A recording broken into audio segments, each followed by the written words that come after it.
கெட்டிமேளம் serial நாளைக்கான எபிசோடில் என்ன நடக்க போகுதுன்னு ஒரு சூப்பரான ப்ரோமோ ரிவ்யூ பார்க்கலாம் வாங்க. என்னோட ரிவ்யூ பிடிச்சிருந்தா லைக் பண்ணுங்க. ஜெகனும் மோனிகாவும் அட்வொகேட் கிட்ட இன்னொரு உயிலை பற்றி கேட்க, அந்த உயிலை நான் படிக்கணும்னா துளசின்றவங்க இங்கே இருக்கணும், அவங்க முன்னாடி தான் இந்த உயிலை நான் படிக்க முடியும், அதனால் அவங்கள வர சொல்லுங்க அப்படின்னு சொல்லிட்டு போயிடுறாங்க. மோனிகாவும் வேறு வழி இல்லாமல் துளசிக்கு கால் பண்ணி விஷயத்த சொல்லி வர சொல்கிறாங்க. துளசி கூட அவங்க அண்ணனும் வந்துக்கிட்டு இருப்பாங்க. ரெண்டு பேரும் அங்கே வர ஜெகனோட அம்மா மோனிகா, தியா, துளசியோட அண்ணன் இவங்க எல்லார் முன்னாடியும் அட்வொகேட் அந்த உயிலை படிக்க ஆரம்பிக்கிறாரு. என்னோட எல்லா சொத்துமே என் பொண்ணு தியாவுக்கு தான் சொந்தம் அப்படின்னு எழுதியிருப்பாரு. அடுத்ததா என் பொண்ணை 18 வயசு வரைக்கும் யார் பார்த்துக்கிறாங்களோ அவங்களுக்கு என் சொத்துல பாதி போய் சேரும் அப்படின்னு எழுதியிருப்பாரு.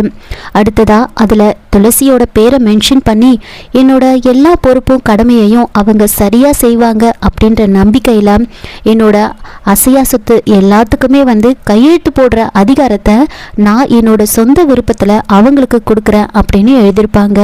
இதை கேட்டதுமே மோனிகா ரொம்ப டென்ஷன் ஆகுறாங்க. அது எப்படி அவங்களுக்கு கொடுக்க முடியும்? அதெல்லாம் முடியாது, அவங்களுக்கு கல்யாணம் தான் பேசி முடிச்சாங்க, ஆனால் என் அண்ணனோட கல்யாணம் ஆகலை, இதெல்லாம் முடியவே முடியாது அப்படின்னு சொல்லி கத்த, அதுக்கு அட்வொகேட் உங்கள் அப்பா விட்டுட்டு போன சொத்து ஒரு 2 கோடி 3 கோடி தான் இருக்கும், மற்றதெல்லாம் சார் சம்பாதிச்சது, அவரோட சொத்தை அவர் யாருக்கு வேணாலும் கொடுக்கலாம், அதுக்கு அவருக்கு உரிமை இருக்குது அப்படின்னு சொன்னதுமே அப்போது மோனிகா ரொம்ப டென்ஷன் ஆகி பயங்கரமாக பேசுகிறாங்க. இதனால் துளசியோட அண்ணன் டென்ஷன் ஆகிட்டு, நீங்கள் என்ன உங்கள் பாட்டுக்கு பேசிகிட்டு இருக்கீங்க, நீ வா நம்ம போகலாம் அப்படின்னு சொல்லி துளசியை அங்கேருந்து கூட்டிகிட்டு போயிடுறாங்க. இன்னொரு பக்கம் தியா துளசியை விட்டுட்டு வர மனசு இல்லாமல் துளசியம்மான்னு கத்திக்கிட்டே இருப்பாங்க.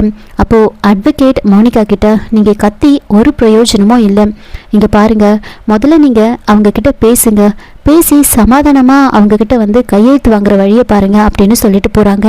இதோட இந்த ப்ரோமோ முடிச்சிருக்காங்க. என்னோட ரிவ்யூ பிடிச்சிருந்தா லைக் பண்ணுங்கள், மறக்காமல் சப்ஸ்கிரைப் பண்ணுங்கள். தேங்க்யூ.